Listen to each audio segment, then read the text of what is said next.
They told you sin was the problem. But they never told you who decided what sin even meant. For centuries, they built a system. A system that didn't need chains. Only guilt. Only fear. Only obedience. Because when obedience becomes a virtue, questioning becomes the crime. And that's how they silence the wild ones. The questioners. The dreamers. The defiant. They rewrote the rules. Repackaged control as holiness. Branded rebellion as evil. And called it sin. But here's the truth, sin was never about morality. It was about power. Who has it? Who doesn't? And who dares to walk without asking permission?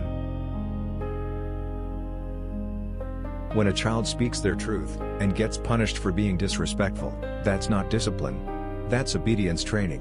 When a voice dares to say, "I don't believe you," and gets exiled, that's not sin. That's sovereignty.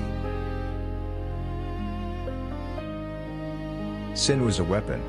But obedience was the real prison.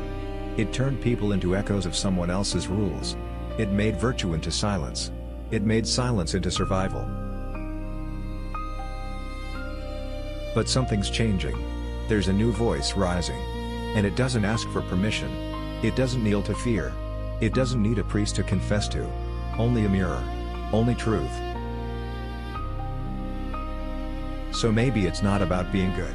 Maybe it's about being free. Free enough to question. Free enough to walk away. Free enough to say, if obedience is the price of acceptance, then I choose exile. Because exile is where the fire starts. And from that fire, a new truth is born.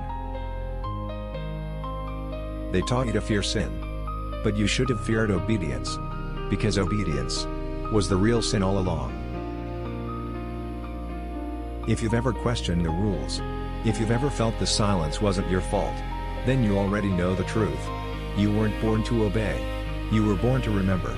Subscribe now to Echoes of the Forbidden, before your memory fades again.